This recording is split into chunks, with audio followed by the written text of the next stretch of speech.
Samsung S25 ultra കഴിഞ്ഞ ഒരു മാസമായിട്ട് ഞാൻ ഈ ഒരു ഫോണാണ് യൂസ് ചെയ്യുന്നത്. അപ്പോൾ എൻ്റെ ഇത്രയും നാളത്തെ യൂസർ എക്സ്പീരിയൻസും ഈ ഒരു ഫോണിനെ പറ്റിയിട്ടുള്ള ഡീറ്റെയിൽ റിവ്യൂ ആണ് ഇന്ന് ഞാൻ നിങ്ങളോട് ഷെയർ ചെയ്യാനായിട്ട് പോകുന്നത്. ഞാനൊരു പക്ക ആപ്പിൾ യൂസറാണ്. അതുകൊണ്ട് തന്നെ ആദ്യത്തെ 1-2 ദിവസം ഈ ഒരു ഫോൺ യൂസ് ചെയ്യാനായിട്ട് എനിക്ക് കുറച്ച് പാടുണ്ടായിരുന്നു. ഒരു സിങ്ക് കിട്ടുന്നുണ്ടായിരുന്നില്ല. പക്ഷെ ഒരാഴ്ചയെ കഴിഞ്ഞപ്പോഴത്തേക്കും എനിക്ക് ഈ ഒരു ഫോൺ ഭയങ്കരമായിട്ട് ഇഷ്ടപ്പെട്ടു തുടങ്ങി. മാത്രമല്ല പല കാര്യങ്ങളിലും ഐഫോണിനേക്കാളും ബെറ്റർ ആയിട്ടുള്ളത് സാംസങ് S25 അൾട്ര ആയിട്ട് എനിക്ക് തോന്നി. എല്ലാ കാര്യങ്ങളിലും അല്ല, പക്ഷെ പല കാര്യങ്ങളിലും this phone is far better than iPhone. ഒരുപാട് നാളുകൾക്ക് ശേഷമാണ് ഒരു ആൻഡ്രോയിഡ് ഡിവൈസ് ഞാൻ ഇത്രയും ദിവസം കണ്ടിന്യൂസ് ആയിട്ട് യൂസ് ചെയ്യുന്നത്. അപ്പോൾ അത്യാവശ്യം നല്ല രീതിയിൽ തന്നെ ഞാൻ ഈ ഒരു ഫോണായിട്ട് ടൈം സ്പെൻഡ് ചെയ്ത് ഒരുപാട് കാര്യങ്ങൾ നോക്കി മനസ്സിലാക്കിയിട്ട് തന്നെയാണ് ഈ ഒരു വീഡിയോ പ്രിപ്പയർ ചെയ്തിട്ടുള്ളത്. സോ ഈ ഒരു വീഡിയോയുടെ അവസാനം എൻ്റെ ഒരു പെർസ്പെക്റ്റീവിൽ ഈ ഒരു ഫോൺ ആർക്കൊക്കെയാണ് യൂസ്ഫുൾ ആവുന്നത്, എങ്ങനത്തെ കസ്റ്റമേഴ്സിനാണ് ഈ ഒരു ഫോൺ ഏറ്റവും സ്യൂട്ട് ആവുന്നതെന്ന് നിങ്ങൾക്ക് മനസ്സിലാവും. അതാണ് ഈ ഒരു വീഡിയോയുടെ purpose.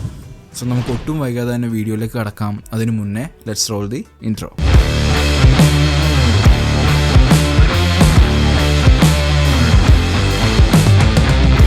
So first thing first, ഈ ഒരു ഫോണിൻ്റെ ഡിസൈൻ. പല ആളുകളും ഈ ഒരു ഫോണിൻ്റെ ഡിസൈനെ പറ്റിയിട്ട് കുറ്റം പറയുന്നത് ഞാൻ കണ്ടു. അതിൽ കൂടുതൽ ആൾക്കാരും പ്രീവിയസ് സാംസങ് യൂസേഴ്സ് തന്നെയാണ്. പക്ഷേ എന്നെ സംബന്ധിച്ചോളം ഈ ഒരു ഫോണിൻ്റെ ഡിസൈൻ എനിക്ക് ഭയങ്കരമായിട്ട് ഇഷ്ടപ്പെട്ടു. ഈ ഒരു ലുക്കാണ് കേട്ടോ ഞാൻ പറയുന്നത്. ലുക്ക് വൈസ് എനിക്ക് ഒരു ഫോണിൻ്റെ ഡിസൈൻ ഭയങ്കരമായിട്ട് ഇഷ്ടപ്പെട്ടു. പ്രീവിയസ് S24 അൾട്ര വെച്ച് കമ്പയർ ചെയ്ത് കഴിഞ്ഞാൽ ഈ ഒരു ഫോൺ 15% തിന്നറും 15 grams ലൈറ്ററുമാണ്. പക്ഷെ പുറമേ നോക്കുമ്പോൾ നമുക്ക് അങ്ങനത്തെ ഒരു ഫീല് കിട്ടുന്നുമില്ല. അത്യാവശ്യം ഹെവി ഫോണായിട്ട് തന്നെയാണ് തോന്നുന്നത്. പക്ഷേ അല്ല കേട്ടോ, ആക്ച്വലി ലൈറ്ററാണ് ഈ ഒരു ഫോൺ. എൻ്റെ 15 Pro Max വെച്ച് കമ്പയർ ചെയ്യുമ്പോഴും എനിക്ക് തോന്നുന്നു 16 Pro Max വെച്ച് കമ്പയർ ചെയ്താലും ഈ ഒരു ഫോണാണ് lighter. So design wise, look wise, ഇതിൻ്റെ ഒരു കംഫർട്ടബിലിറ്റി ഒക്കെ വെച്ചിട്ട് എനിക്ക് ഇതിൻ്റെ കർവ്ഡ് എഡ്ജസ് ആണെങ്കിലും ഈ ഒരു തിക്കായിട്ടുള്ള ക്യാമറ ബംസ് ആണെങ്കിലും ഫ്രണ്ടിലേക്ക് വരുമ്പോൾ ഈ ഒരു 6.9 inch കിടിലൻ ഡിസ്പ്ലേ ആയാലും എനിക്ക് ടോട്ടലി വർത്തായിട്ടും നല്ലൊരു പ്രീമിയം സ്ലീക്ക് മോഡേൺ ഡിസൈൻ ആയിട്ടാണ് തോന്നിയത്. ഔട്ടർ ലുക്കിൽ നിന്ന് മാറി ബാക്കിയുള്ള കാര്യങ്ങളിലേക്ക് നോക്കുമ്പോൾ ഇതിൻ്റെ അകത്ത് കുറച്ച് പോരായ്മകളുണ്ട്. അതിനകത്ത് മെയിനായിട്ട് പറയേണ്ടത് ഇതിൻ്റെ അകത്ത് ഒരു ഇൻബിൽറ്റ് മാഗ് സേഫ് ഇല്ല. അതുകൊണ്ട് തന്നെ നമ്മളൊരു കേസിനെ ഡിപ്പെൻഡ് ചെയ്യേണ്ടി വരും. കേസ് ഇട്ട് കഴിയുമ്പോഴത്തേക്കും ഈ പറഞ്ഞ ഫീച്ചേഴ്സ് എല്ലാം പോവും. അതായത് ഇത് ലൈറ്ററാണ് അല്ലെങ്കിൽ തിന്നറാണെന്ന് പറയുന്നതൊക്കെ ഒരു കാര്യമായിട്ട് തോന്നില്ല. കേസ് ഇട്ട് കഴിയുമ്പോൾ ഇത് ഹെവി ആവും, കുറച്ചും കൂടി ബൾക്കി ആയിട്ട് തോന്നും. ആ ഒരു കംഫർട്ടബിലിറ്റി നമുക്ക് കിട്ടുന്നുമില്ല. അതുപോലെ തന്നെ കളറിൻ്റെ കാര്യത്തിലാണെങ്കിലും ഞാൻ ഓർഡർ ചെയ്തത് ടൈറ്റാനിയം ഗ്രേ ആണ്. പക്ഷേ ഇതുവരെ എനിക്ക് ഈ ഒരു ഫോൺ ഒരു ഗ്രേഷ് ടോണായിട്ട് തോന്നിയിട്ടില്ല. ഒരു ലൈറ്റർ വേർഷൻ ഓഫ് ഗോൾഡ് പോലെയാണ് എനിക്ക് ഫീൽ ചെയ്തിട്ടുള്ളത്. എനിക്ക് മനസ്സിലായതനുസരിച്ച് ഒരു ഗ്രേഷ് ടോൺ കിട്ടണം എന്നുണ്ടെങ്കിൽ ഒന്നല്ലെങ്കിൽ സിൽവർ ബ്ലൂ ഓർഡർ ചെയ്യണമായിരുന്നു, അല്ലെങ്കിൽ വൈറ്റ് സിൽവർ എന്ന് പറഞ്ഞ വേരിയൻ്റ് ഓർഡർ ചെയ്യണമായിരുന്നു. അതിന് രണ്ടിനും ഒരു ഗ്രേഷ് ടോൺ അല്ലെങ്കിൽ ഗ്രേ കളർ പോലെയാണ് ഞാൻ മറ്റു വീഡിയോസിലായി കണ്ടപ്പോൾ എനിക്ക് തോന്നിയിട്ടുള്ളത്. അപ്പോൾ കളറിൻ്റെ കാര്യത്തിൽ നിങ്ങൾ ബോധേഡ് ആണെങ്കിൽ എനിക്ക് തോന്നുന്നു ഏറ്റവും ബെസ്റ്റ് ലുക്കുള്ള കളറ് ജെറ്റ് ബ്ലാക്ക് തന്നെയാണ്. ജെറ്റ് ബ്ലാക്ക് അല്ലെങ്കിൽ വേറൊരു ബ്ലാക്കിൻ്റെ ഒരു കളറും കൂടി ഉണ്ട്, അതായത് ടൈറ്റാനിയം ബ്ലാക്ക്. ടൈറ്റാനിയം ബ്ലാക്ക് നിങ്ങൾ ഓർഡർ ചെയ്ത് കഴിഞ്ഞാൽ അത്യാവശ്യം നല്ല രീതിയിലുള്ള ഒരു ലുക്ക് നിങ്ങൾക്ക് കിട്ടും. ഈ ഗ്രേ കളർ നോക്കിയിട്ട് നിങ്ങൾ ഒരിക്കലും ടൈറ്റാനിയം ഗ്രേ ഓർഡർ ചെയ്യരുത്. അതാണ് എനിക്ക് മനസ്സിലായത്. നിങ്ങൾ കേസ് ഇട്ട് യൂസ് ചെയ്യുന്ന ഒരാളാണെങ്കിൽ ഈ പറഞ്ഞ കാര്യങ്ങളിലൊന്നും ഒരു പ്രസക്തിയില്ല. ഞാൻ ആദ്യമേ ഈ ഒരു ഫോൺ കേസ് ഇട്ട് തന്നെയാണ് യൂസ് ചെയ്തത്. പക്ഷേ എനിക്ക് അതിൻ്റെ ആ ഒരു ഫീല് കിട്ടാത്തതുകൊണ്ട് ഞാൻ കേസ് ഒഴിവാക്കി ഇപ്പോൾ കേസ് ഇല്ലാതെയാണ് യൂസ് ചെയ്യുന്നത്. പക്ഷേ എനിക്ക് തോന്നിയത് ഒരു കാര്യം എന്താണെന്ന് വെച്ച് കഴിഞ്ഞാൽ ഇതിൻ്റെ ബിൽഡ് ക്വാളിറ്റി കുറച്ചും കൂടി ബെറ്ററാണ്. ഇതുവരെ ഒരു സ്ക്രാച്ചോ കാര്യങ്ങളോ ഒന്നും തന്നെ ഇതിൻ്റെ അകത്ത് വീണിട്ടില്ല. ടെമ്പർ ഗ്ലാസ് ഞാൻ ഒഴിവാക്കി, ഗ്ലാസ്സും ഇട്ടിട്ടില്ല. സോ ഒരു സ്ക്രാച്ച് പോലും, ഒരു മൈന്യൂട്ട് സ്ക്രാച്ച് പോലും ഇതുവരെ വീണിട്ടില്ല. ഞാൻ അത്രയും കെയർഫുള്ളായിട്ട് യൂസ് ചെയ്യുന്നുണ്ടായിരിക്കും, അറിയില്ല. എന്തായാലും ഇതിൻ്റെ അകത്തൊരു സ്ക്രാച്ചോ കാര്യങ്ങളോ ഒന്നും ഇതുവരെ വന്നിട്ടില്ല. ആദ്യത്തെ ഒരു 1 week ഞാൻ കേസ് ഇട്ട് തന്നെയാണ് യൂസ് ചെയ്തത്. ഗ്ലാസ്സും ഉണ്ടായിരുന്നു. പിന്നെ ഞാനത് രണ്ടും ഒഴിവാക്കി അല്ലാതെ യൂസ് ചെയ്ത് തുടങ്ങി. ഇതുവരെ ഒരു സ്ക്രാച്ചോ കാര്യങ്ങളോ ഒന്നും തന്നെ വീണിട്ടില്ല. ഇനി നമുക്കിതിൻ്റെ ഡിസ്പ്ലേ ക്വാളിറ്റി നോക്കാം. ഡിസ്പ്ലേ ക്വാളിറ്റിയിലേക്ക് വരുമ്പോഴത്തേക്കും ഒന്നും പറയാനില്ല. ഇത്രയും കിടിലൻ ഡിസ്പ്ലേ വേറെ ഒരു സ്മാർട്ട് ഫോണിലും ഇന്ന് വരെ ഇല്ല എന്ന് തന്നെ വേണം പറയാനായിട്ട്. ഐഫോൺ ആയാലും വേറെ ഏത് ഫോൺ എടുത്ത് നോക്കിയാലും ഇതിൻ്റെ ഡിസ്പ്ലേ ക്വാളിറ്റി തന്നെയാണ് കിങ് ഇൻ ദ മാർക്കറ്റ്. അത് തന്നെയാണ് ഇതിൻ്റെ ഡിസ്പ്ലേ ക്വാളിറ്റി. സാംസങ്ങിൻ്റെ പ്രീവിയസ് മോഡൽസിനെ വെച്ച് കമ്പയർ ചെയ്ത് കഴിഞ്ഞാൽ അങ്ങനെ വലിയൊരു ചേഞ്ച് ഒന്നും ഡിസ്പ്ലേയിൽ വന്നിട്ടില്ല. ഒരു 1 inch കൂടുതലാണ് ഈ ഒരു ഡിസ്പ്ലേ എന്നല്ലാതെ ഒരുപാട് ചേഞ്ചസ് വന്നിട്ടില്ല. പക്ഷേ still there are some slight improvements. ഇതിൻ്റെ ഡിസ്പ്ലേ കുറച്ചും കൂടി സ്മൂത്താണ്. നല്ല രസമാണ് ഇത് ടച്ച് ചെയ്യാനായിട്ട്, ഭയങ്കര സ്മൂത്തായിട്ട് തോന്നും. അതുപോലെ തന്നെ ആൻറ്റി റിഫ്ലക്റ്റീവ് കോട്ടിങ്ങും ബെറ്റർ ആയിട്ടുണ്ട്. ഞാൻ തന്നെ എൻ്റെ പല വീഡിയോസും ഈ ഒരു ഫോണിൽ കണ്ടപ്പോൾ എനിക്ക് തന്നെ തോന്നി, ഇത്രയും കിടലായിട്ടാണോ ഞാൻ എടുത്തിട്ടുള്ളത്, ഇത്രയും നല്ല രീതിയിലാണോ ഞാൻ ഗ്രേഡ് ചെയ്തിട്ടുള്ളത് എന്നൊക്കെ. അത്രയും സൂപ്പർ ഡിസ്പ്ലേ ആണ്. ഇൻസ്റ്റഗ്രാമൊക്കെ ഇതിനകത്ത് യൂസ് ചെയ്യാനായിട്ട് എന്നാ സുഖമാണെന്നറിയോ, എന്നാ രസമാണെന്നറിയോ. എനിക്കിതിനകത്ത് കണ്ടൻറ്റ്സ് കാണാനായിട്ടാണെങ്കിലും ബ്രൗസ് ചെയ്യാനായിട്ടാണെങ്കിലും സിനിമ കാണാനായിട്ടാണെങ്കിലും ഗെയിം കളിക്കാനാണെങ്കിലും ഒക്കെ അന്യ എക്സ്പീരിയൻസ് ആണ് ഇതിൻ്റെ ഡിസ്പ്ലേയുടെ കാര്യത്തിലേക്ക് വരുമ്പോൾ. ഐഫോണിൻ്റെ ഡിസ്പ്ലേനെ വെച്ചിട്ട് ഇതിനെ കമ്പയർ ചെയ്യേണ്ട ആവശ്യം പോലും ഇല്ല. കാരണം ഇതിൻ്റെ ഡിസ്പ്ലേ തന്നെയാണ് ബെറ്റർ, ഫാർ ബെറ്റർ ആണ്. അതുകൊണ്ടാണ് ഞാൻ ഒരു കമ്പാരിസൺ വേണ്ടാന്ന് പറഞ്ഞത്. പക്ഷേ അതിലൊരു ക്യാച്ച് ഉണ്ട്. അതെന്താണെന്ന് ഞാൻ ലാസ്റ്റ് പറയാം. ഡിസ്പ്ലേയുടെ കാര്യത്തിൽ തന്നെ പിന്നെ പറയേണ്ടത് എന്താണെന്ന് വെച്ച് കഴിഞ്ഞാൽ ഇതിനകത്തൊരു ഇൻബിൽറ്റ് പ്രോ സ്കെയിലർ ഉണ്ട്. അതായത് നമ്മളിപ്പോൾ ഒരു HD കണ്ടൻറ്റ് കാണുകയാണെങ്കിൽ അതിനെ ഓട്ടോമാറ്റിക്കായിട്ട് അൾട്രാ HD ആക്കാനായിട്ടുള്ളൊരു inbuilt algorithm kind of thing ഇതിനകത്ത് വർക്ക് ആവുന്നുണ്ട്. അതും ഈ ഒരു ഡിസ്പ്ലേയുടെ ഒരു യുണീക്ക് ഫീച്ചറായിട്ട് എനിക്ക് തോന്നി. ഇനി നമുക്കിതിൻ്റെ ക്യാമറ മോഡ്യൂളിനെ പറ്റിയിട്ട് സംസാരിക്കാം.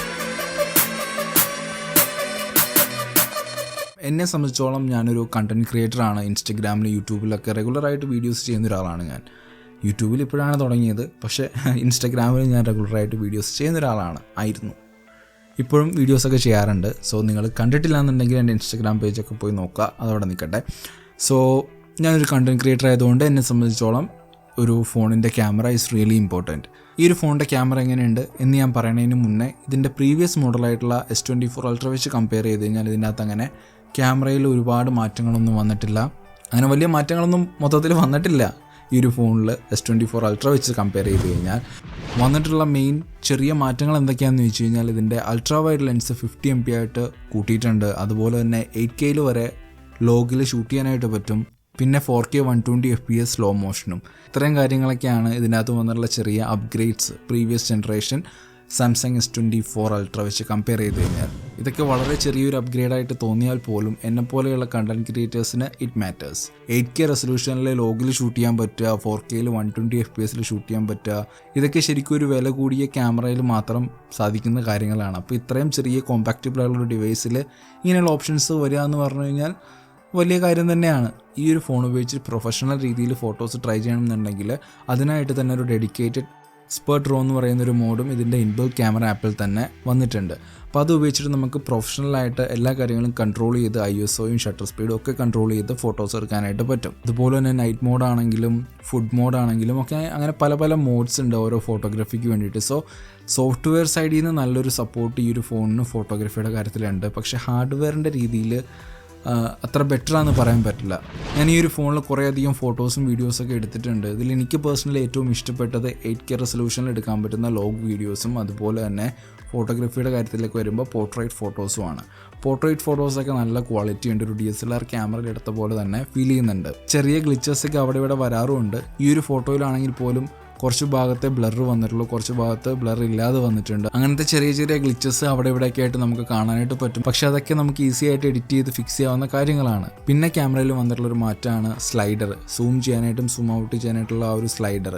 അത് ആക്ച്വലി നല്ലൊരു കാര്യമാണോ എന്ന് ചോദിച്ചു കഴിഞ്ഞാൽ ചിലർക്ക് നല്ലതായിരിക്കും. നല്ല സ്മൂത്തായിട്ട് നമുക്ക് വീഡിയോസ് സൂം ചെയ്തെടുക്കാനായിട്ടും സൂം ഔട്ട് ചെയ്തെടുക്കാനായിട്ടും ഒക്കെ പറ്റും അത് വെച്ചിട്ട്. അതും എപ്പോഴും യൂസ്ഫുൾ ആയിട്ടുള്ളൊരു കാര്യമൊന്നുമല്ല. ചെറിയൊരു ഗിമിക്ക് എന്തെങ്കിലുമൊക്കെ ഒരു മാറ്റം വരുത്തണ്ടേ എന്ന് വിചാരിച്ചിട്ട് ചെയ്യുന്നതാണെന്ന് തോന്നുന്നു.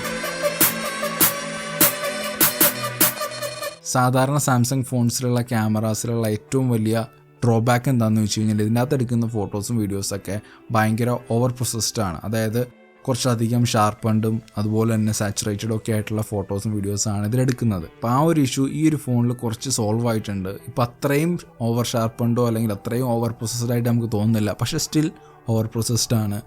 ആ ഒരു നാച്ചുറൽ ലുക്ക് വരുന്നില്ല. എനിക്കത് ഏറ്റവും വലിയ പ്രശ്നമാവുന്നത് എഡിറ്റ് ചെയ്യുമ്പോഴാണ്.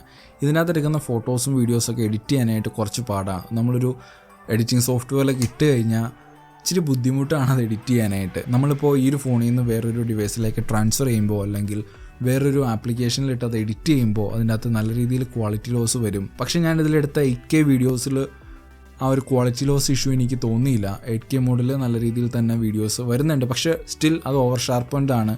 അത് ഞാൻ കുറച്ച് എഡിറ്റ് ചെയ്ത് കുറയ്ക്കുന്നതാണ്. ഇപ്പം ഞാനിതിന് മുന്നേ ഒരു വീഡിയോ ഇട്ടിട്ടുണ്ടായിരുന്നു. അത് കംപ്ലീറ്റ്ലി ഷോട്ട് ഓൺ ദിസ് ഫോണാണ്. 8K ലോഗിലാണ് കൂടുതലും ഞാൻ എടുത്തിട്ടുള്ളത്. അതുപോലെ തന്നെ 4K 120 FPS എടുത്തിട്ടുണ്ട്. അത്യാവശ്യം നല്ല ക്വാളിറ്റിയിൽ തന്നെയാണ് അത് അപ്ലോഡ് ആയിട്ടുള്ളത്. ഞാൻ ഇൻസ്റ്റയിലും ഇട്ടിട്ടുണ്ടായിരുന്നു, യൂട്യൂബിലും ഇട്ടിട്ടുണ്ടായിരുന്നു. നല്ല ക്വാളിറ്റിയിൽ തന്നെ അപ്ലോഡ് ആയിട്ടുണ്ട്. ഈ ഒരു ഫോൺ ഉപയോഗിച്ച് ഞാൻ എടുത്തുള്ള കുറച്ച് ഫോട്ടോസും വീഡിയോസൊക്കെ ഞാൻ നിങ്ങൾക്ക് കാണിച്ചു തരാം.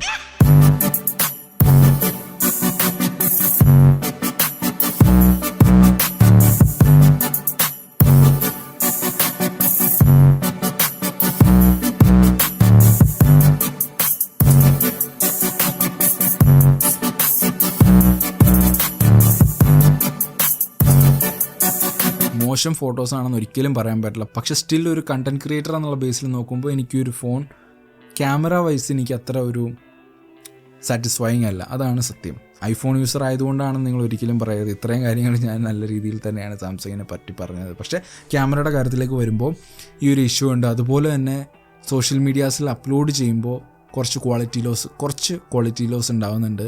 പക്ഷേ സ്റ്റിൽ ഇമ്പ്രൂവ്മെൻറ്റ്സ് ഉണ്ട്. S23 Ultraയിൽ നിന്ന് അപ്ലോഡ് ചെയ്തപ്പോൾ ഉള്ളതിനേക്കാളും ബെറ്റർ ആയിട്ടാണ് ഇതിൻ്റെ അകത്ത് ഫോട്ടോസും വീഡിയോസും അപ്ലോഡ് ചെയ്യുമ്പോൾ ഉള്ള ക്വാളിറ്റി വരുന്നത്.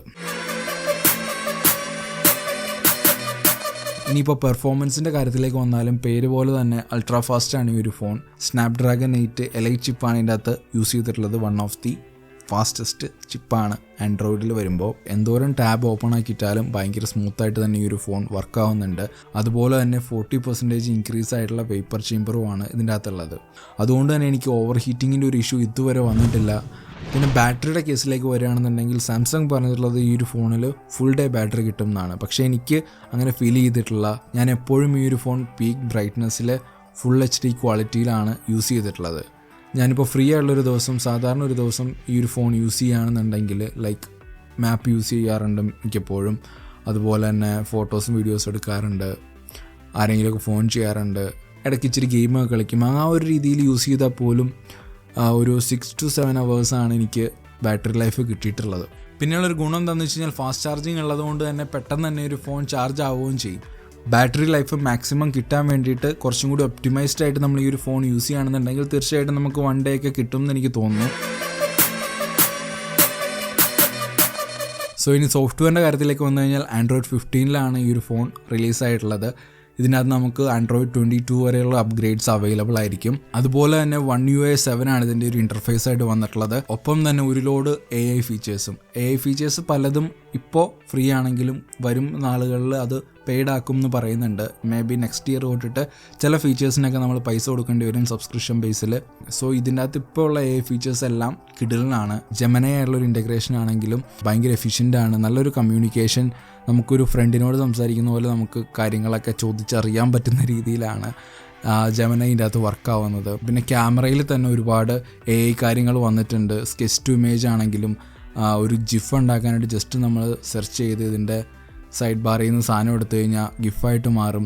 സർക്കിൾ ടു സെർച്ച് യൂസ് ചെയ്യാം, എസ് പെൻ യൂസ് ചെയ്യാം. ഒരാൾക്ക് ലൊക്കേഷൻ അയക്കാനായിട്ടോ അല്ലെങ്കിൽ ഒരു മെസ്സേജ് അയക്കാനോ ഒരു ലിങ്ക് അയക്കാനോ അതൊക്കെ നമുക്ക് ഈസി ആയിട്ട് പറ്റും. അതുപോലെ തന്നെ ഒരു യൂട്യൂബ് വീഡിയോ എടുത്തിട്ട് അതിൻ്റെ സമ്മറി ചോദിച്ചു കഴിഞ്ഞാൽ അത് പറഞ്ഞു തരും. ഒരു ഫ്യൂച്ചറിസ്റ്റിക് ആയിട്ടുള്ള ഒരു പവർഫുൾ ടൂള് നമ്മുടെ കയ്യിലിരിക്കുന്ന പോലെ തന്നെയുള്ളൊരു ഫീലാണ് ഈ ഒരു ഫോൺ നമുക്ക് യൂസ് ചെയ്യുമ്പോൾ. എയുടെ കാര്യം വരുമ്പോഴത്തേക്കും എനിക്ക് ഐഫോണിനേക്കാളും ഈ ഒരു ഫോൺ തന്നെയാണ് കൂടുതൽ ഇഷ്ടപ്പെട്ടിട്ടുള്ളത്.